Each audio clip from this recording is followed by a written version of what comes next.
Snow was falling sideways that night, sharp and relentless. The kind of cold that felt personal, like the sky itself had decided to test the limits of human endurance.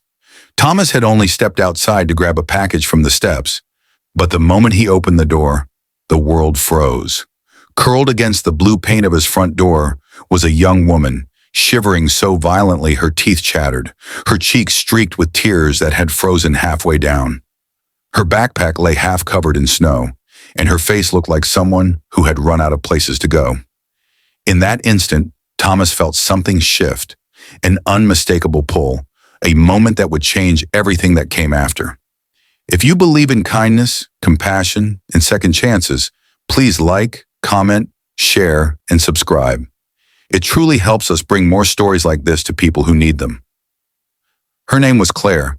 Thomas learned that only after he knelt beside her, brushed snow from her sleeves, and tried to coax warmth back into her trembling hands. The wind howled through the quiet Montana street, a reminder that whatever had driven her here must have been powerful enough to make her risk the deadly cold. Inside his home, the fire glowed, but Claire remained on the porch, knees hugged to her chest as if stepping inside would make a bad situation worse.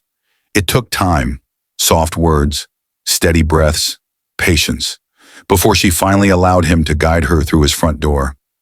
The heat wrapped around her like an embrace she didn't trust yet.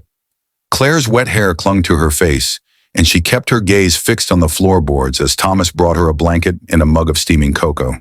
Her fingers were stiff, red, and raw. She looked like someone who had been running not just from the cold, but from the weight of something unbearable. Thomas didn't ask questions at first. He just sat across from her, careful not to make sudden movements, letting her know this was a place where she could breathe. Slowly, the tremors in her shoulders eased. Her breath steadied.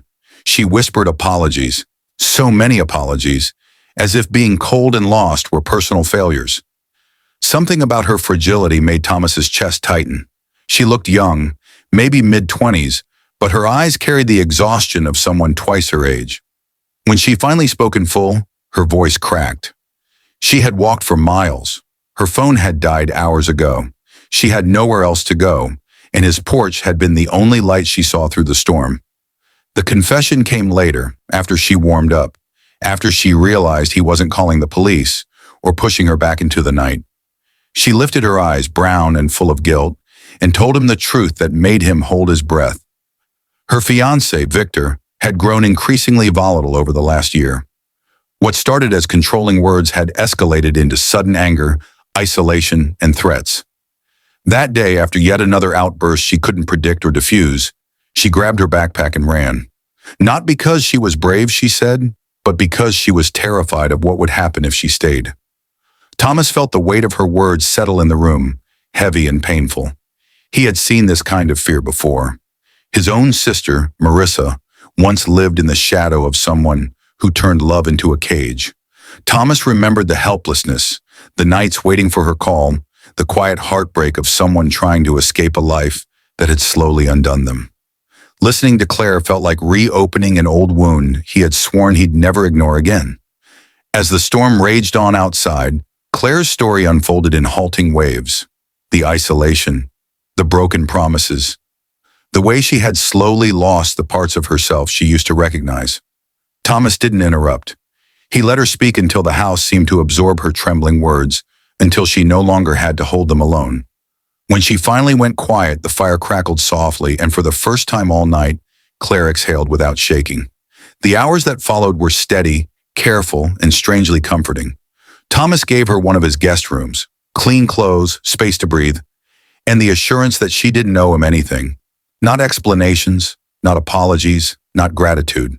He checked on her only when she called for him. Each time she looked a little more like someone waking from a long, disorienting dream. By morning, the storm had settled, leaving a bright, icy stillness over the neighborhood. Claire stood near the window, wrapped in a blanket, staring at the white world outside as if seeing it for the first time.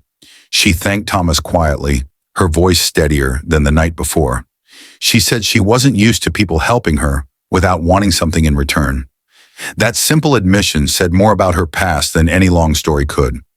Over the next few days, as Claire slowly reclaimed her strength, Thomas helped her contact a women's shelter, then a legal advocate, then Marissa, who had rebuilt her own life into something strong and steady.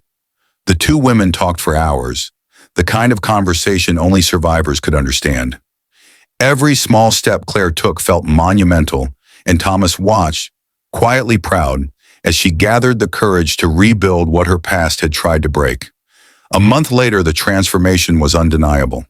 Claire had found temporary housing, a part-time job, and a support group that lifted her up the way every person deserves to be lifted.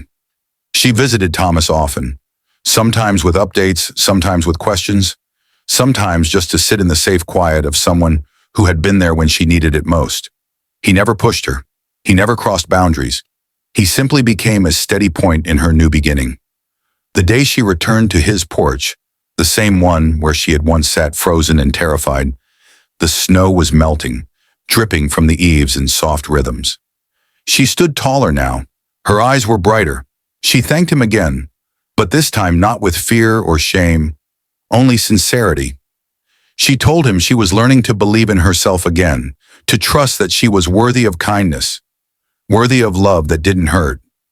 Thomas felt something warm settle in him, something hopeful. Saving someone wasn't about heroism.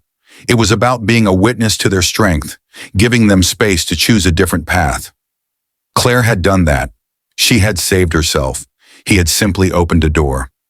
If this story touched your heart, please like, comment, share, and subscribe. Your support helps more people find stories of hope and resilience. Before the story ends, tell us in the comments, what part moved you the most? And as the sun warmed the remaining patches of snow, Claire smiled. Not the fragile smile of survival, but the genuine one of someone who finally understood that even after the coldest storms, warmth can return, slowly, gently, and beautifully. And